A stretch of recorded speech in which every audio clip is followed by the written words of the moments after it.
వైజాగ్ గాజువాకలో వెలుగు చూసిన ఒక దారుణ ఘటన ఇప్పుడు తెలుగు రాష్ట్రాలను ఉలిక్కి పడేలా చేస్తోంది.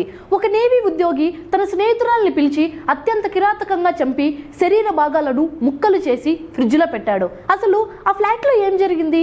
ఎందుకు ఇంత ఘాతుకానికి పాల్పడ్డాడు? Let's know the fact. వివరాల్లోకి వెళ్తే విజయనగరానికి చెందిన రవీంద్ర నేవీలో టెక్నీషియన్ గా పనిచేస్తున్నాడు. లాక్డౌన్ సమయంలో డేటింగ్ యాప్ ద్వారా మౌనిక అనే యువతితో ఇతనికి పరిచయం ఏర్పడింది.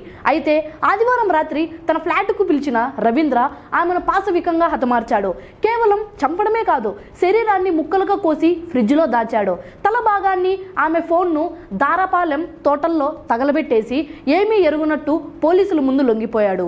పోలీసుల ప్రాథమిక విచారణలో నిందితుడు ఏమన్నాడంటే, మౌనిక తనను డబ్బుల కోసం వేధించిందని, ఇప్పటికే 3.5 లక్షలు ఇచ్చినా ఇంకా వేధిస్తోందని, ఆ హింస భరించలేకే ఆ ప్లాన్ వేసినట్లు ఒప్పుకున్నాడు. హత్యకు ముందే కత్తులు కొని రక్తపు వాసన రాకుండా రూమ్ అంతా సెంటు కూడా కొట్టాడంటే ఎంత భయానకంగా ఉందో మీరే అర్థం చేసుకోవచ్చు. చూసారుగా, ఈ ఘటన మనకు నేర్పుతున్న పాఠం ఒకటే: చిన్న పరిచయాలు, డబ్బు గొడవలు ఎంతటి దారుణాలకు దారితీస్తాయో కదా. అవతల వ్యక్తి మంచి డ్రెస్ వేసుకున్నాడా లేక పెద్ద ఉద్యోగం చేస్తున్నాడా అన్నది ముఖ్యం కాదు. వారి మనస్తత్వం ఏంటో తెలియకుండా ఎవరిని గుడ్డిగా నమ్మకండి. ముఖ్యంగా డబ్బు విషయంలో లేదా వ్యక్తిగత విషయాల్లో గొడవలు మొదలైనప్పుడు విషయాన్ని ముందే పెద్దలకు లేదా పోలీసులకు తెలియజేయండి.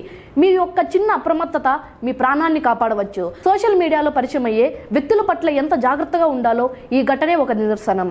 ఈ షాకింగ్ అప్డేట్ పై మీ అభిప్రాయాన్ని కామెంట్ చేయండి. ఇలాంటి క్రైమ్ అప్డేట్స్ కోసం ఫాలో అవ్వండి రన్ టీవీ తెలుగును సబ్స్క్రైబ్ చేసుకుని. Your Shalini Priya. Be safe.